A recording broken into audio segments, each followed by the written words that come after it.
Hi, village സ്പേസിലേക്ക് എല്ലാവർക്കും സ്വാഗതം. എല്ലാവർക്കും സുഖമല്ലേ? ഇന്നത്തെ നമ്മുടെ ഐറ്റം നല്ലൊരു അടിപൊളി എണ്ണപ്പലഹാരമാണ് നമ്മളിത് ചെയ്യുന്നത്. ചായയുടെ കാപ്പിയുടെ ഒക്കെ എന്തെങ്കിലുമൊക്കെ ഒരു കുറിക്കുന്ന ഒരു സ്വഭാവം നമുക്ക് എല്ലാവർക്കും ഉണ്ട്. തീർച്ചയായിട്ടും അത് ഇഷ്ടപ്പെടും എല്ലാവർക്കും, പ്രത്യേകിച്ച് മധുരം കഴിക്കുന്ന ആൾക്കാർക്ക്. അപ്പോൾ ആ എണ്ണപ്പലഹാരം എങ്ങനെ ചെയ്യുന്നത് നോക്കാം.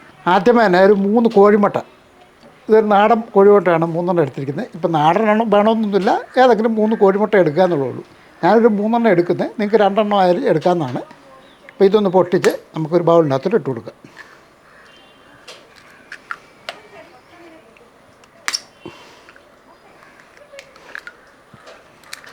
അപ്പോൾ ഇത് ഒരു 1/2 കപ്പ് പഞ്ചസാരയുണ്ട്.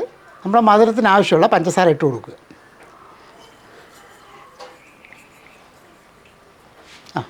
അപ്പോൾ പഞ്ചസാര ഇട്ട് കൊടുത്തതിന് ശേഷം നല്ലപോലെ ഒന്ന് മിക്സ് ചെയ്തെടുക്കുക.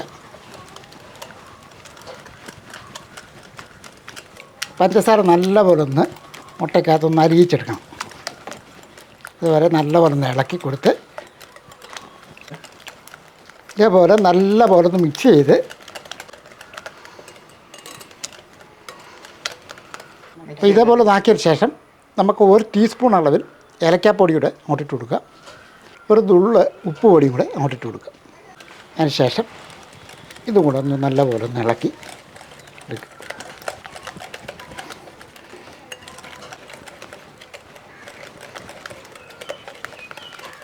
ഇനി നമുക്ക് ഇതുപോലെ ഒരു 1/2 കപ്പ് റവ, ഇത് വറുത്ത റവയാണ്, ആ റവ അങ്ങോട്ടിട്ട് കൊടുക്കുക. കുറേശ്ശെ അങ്ങോട്ടിട്ട് കൊടുക്കുക.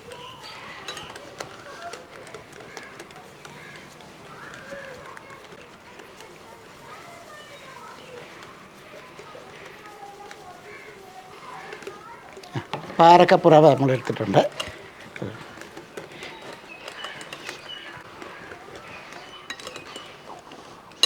അപ്പോൾ 1/2 കപ്പ് റവയോട് നമ്മൾ ചേർത്ത് നല്ലപോലെ ഒന്ന് മിക്സ് ചെയ്തിട്ടുണ്ട്. അടുത്തായിട്ട് 1 കപ്പ് മൈദയാണ്. അപ്പോൾ മൈദ നമുക്ക് ആവശ്യത്തിന് ഇട്ട് കൊടുക്കുക. കാര്യം ഈ മാവ് ഒന്ന് ടൈറ്റ് ആകുന്നതിനും വരെ മൈദ ഇട്ട് കൊടുക്കണം. അപ്പോൾ കുറേശ്ശെ ഇങ്ങനെ ഇട്ട് ഇതേപോലെ ഒന്ന് ഇളക്കി കൊടുക്കുക.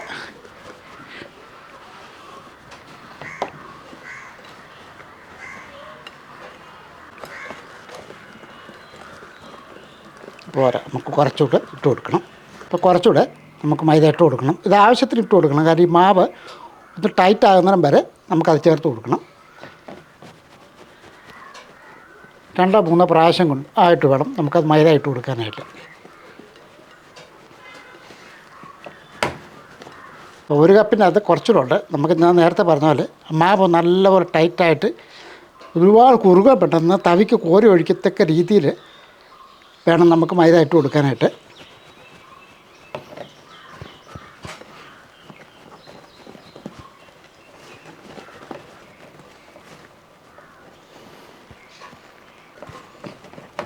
ഇതേപോലെ നല്ലപോലെ ഇളക്കി. അപ്പോൾ ഈ 1 കപ്പ് മൈദ എന്താ കറക്റ്റ് അളവിന് അത് വേണമായിരുന്നു, ആ കൂടി ഇട്ട് കൊടുക്കുക.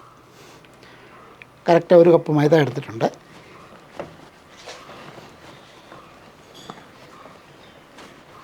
ഇനി നമുക്ക് ഇതിൻ്റെ കൂടെ ബേക്കിംഗ് സോഡയാണ് ഞാൻ ചേർക്കുന്നത്.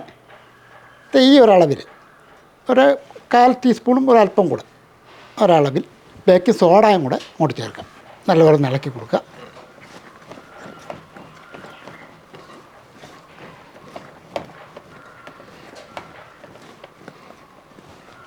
ഈ ഒരു രീതിയിൽ നമ്മൾ അങ്ങോട്ട് ഇട്ടുമ്പോഴത്തേക്കും മുറിഞ്ഞ് പോകണം. ബേക്കിംഗ് സോഡയും കൂടി ഇട്ട് നന്നായിട്ടൊന്ന് മിക്സ് ചെയ്തെടുക്കുക. നല്ലപോലെ ഒന്ന് മിക്സ് ചെയ്തതിന് ശേഷം നമുക്ക് ഈ ഒരു രീതി വേണം നമുക്കത് റെഡിയാക്കി എടുക്കാം. അപ്പോൾ ഇത് നല്ലപോലെ ഒന്ന് മിക്സ് ചെയ്ത് റെഡിയാക്കി വെച്ചിട്ടുണ്ട്. ഒരു 10 മിനിറ്റ് ബേക്കിംഗ് സോഡ ആക്കിയിട്ടല്ലേ, ഒരു 10 മിനിറ്റ് ഒന്ന് ഇരിക്കട്ടെ. അതിന് ശേഷം വേണം നമുക്കത് ആ എണ്ണപ്പലഹാരം റെഡിയാക്കേണ്ടത്. പിന്നെ ഇതിന് മധുരമൊക്കെ നോക്കണം കേട്ടോ. അല്പം ഏലക്കയുടെ ടേസ്റ്റോടെ മുന്നോട്ട് വേണമെന്നുണ്ടെങ്കിൽ അതനുസരിച്ച് ചേർക്കാവുന്നതാണ്. പിന്നെ മധുരം നമ്മുടെ ഇഷ്ടത്തിന്. ഇപ്പോൾ കറക്റ്റ് അളവിനുള്ള മധുരം മാത്രമേ ഉള്ളൂ. 10 മിനിറ്റ് കഴിഞ്ഞ ശേഷം നമുക്കത് എങ്ങനെ ചെയ്യുന്നു നോക്കാം അല്ല. ഇപ്പോൾ ഏകദേശം ഒരു 10 മിനിറ്റോളം ആയിട്ടുണ്ട്.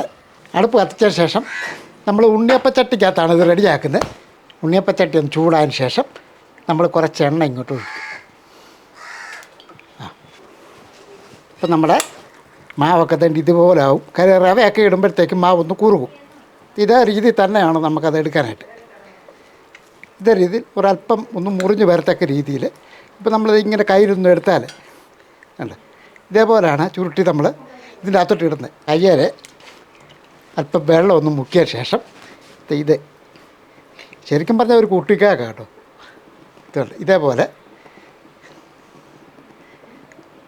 എണ്ണ ഒന്ന് ചൂടായ ശേഷം അങ്ങോട്ട് ഇട്ട് കൊടുക്കുക. എണ്ണ ഈ ഉണ്ണിയപ്പച്ചട്ടിക്കകത്താകുമ്പോഴത്തേക്ക് ഒരു ഷേപ്പ് കെട്ടുമല്ലോ, അതുകൊണ്ടാണ് ഞാൻ ഉണ്ണിയപ്പച്ചട്ടി അങ്ങോട്ട്.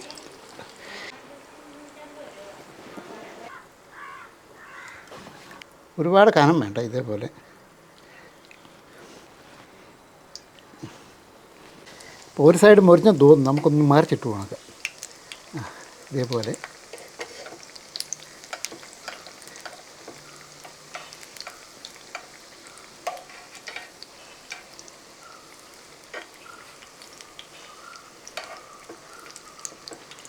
ശരിക്കും പറഞ്ഞാൽ ഇതൊരു കുട്ടിക്കേക്ക് കേട്ടോ. ഉണ്ണിയപ്പമായിട്ട് ആരും കരുതല്ലേ, കുട്ടിക്കേക്ക്. കാര്യം മുട്ടയും ഒക്കെ ചേരുന്നല്ലേ.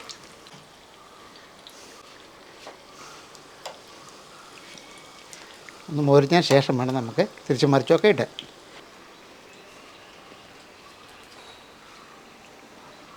ഇതേപോലെ രണ്ട് സൈഡ് നല്ലപോലെ ഒന്ന് മൊരിഞ്ഞതിന് ശേഷം കോരിയെടുക്കുക.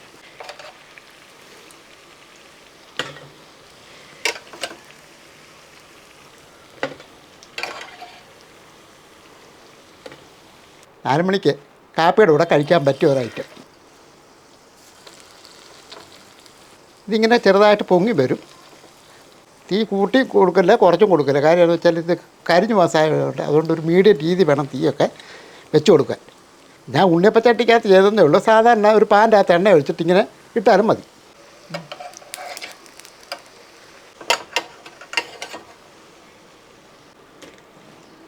അപ്പം ഉണ്ണിയപ്പച്ചട്ടിക്കകത്ത് ഒരു കുട്ടിക്കേക്ക് അടുപ്പൊക്കെ ഇങ്ങനെ നിർത്താം. ശരിക്കും പറഞ്ഞാൽ ഉണ്ണിയപ്പച്ചട്ടി മേടിച്ചാൽ പിന്നെ ഉണ്ണിയപ്പം ഉണ്ടാക്കിയിട്ടില്ല, പക്ഷേ ഇതാ ചെയ്യാൻ പറ്റി. ഉണ്ണിയപ്പം നമുക്ക് ഒരു ദിവസം ഉണ്ടാക്കണം. ഇതിൽ നമുക്കൊരു കേക്ക് മുറിച്ച് നോക്കാം.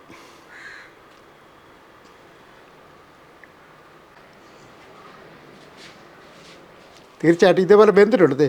ഞാൻ നേരത്തെ കാണിച്ചു പോലെ നല്ലപോലെ വെന്തതിന് ശേഷം മാത്രം എടുക്കുക. ചായയുടെ കൂടെ കാപ്പിയുടെ കൂടെ കഴിക്കാൻ പറ്റിയ ഒരു ഐറ്റം. അപ്പം ചെയ്ത് നോക്കുക. ഏതായാലും ഞാൻ നേരത്തെ പറഞ്ഞത് നമ്മുടെയൊക്കെ വീടുകളിൽ എന്തെങ്കിലുമൊക്കെ ഉണ്ടാക്കുമല്ലോ.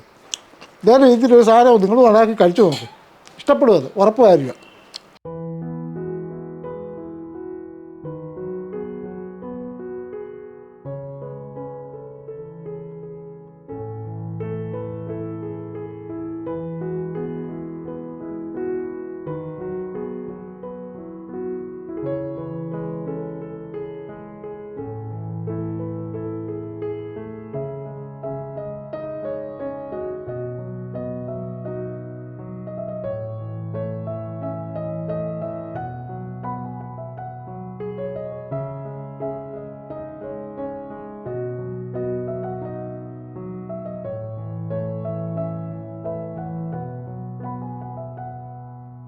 സാധാരണ ഉണ്ണിയപ്പച്ചട്ടിക്കകത്ത് ഉണ്ണിയപ്പം മാത്രമല്ല നമ്മൾ ചെയ്യുന്നത്. അതല്ല ഇതുപോലുള്ള ഐറ്റങ്ങളൊക്കെ ചെയ്യാം കേട്ടോ. ഒരല്പം റവയും ഇച്ചിരി മൈദായും 2 കോഴിമുട്ടയൊക്കെ ഉണ്ടെങ്കിൽ തീർച്ചയായിട്ടും നല്ല ടേസ്റ്റി ആയിട്ട് 4 മണിക്ക് ഇതേപോലുള്ള പലഹാരങ്ങളൊക്കെ ചെയ്യാം. അത് ചെയ്തു കേട്ടോ. നിങ്ങളുടെ വലിയേറിയ അഭിപ്രായങ്ങളെ കമൻറ്റുകളൊക്കെ ഒന്ന് അറിയിക്കണം. പിന്നെ വേറെ ആരും ചാനൽ സബ്സ്ക്രൈബ് ചെയ്യാനുണ്ടെങ്കിൽ അതോടൊന്നും ചെയ്തേക്കണം. ലൈക്ക് ചെയ്യാനും ഷെയർ ചെയ്യാനും മറക്കല്ലേ. വേറെ വീഡിയോ ആയിട്ട് പെട്ടെന്ന് വരാം. ബൈ.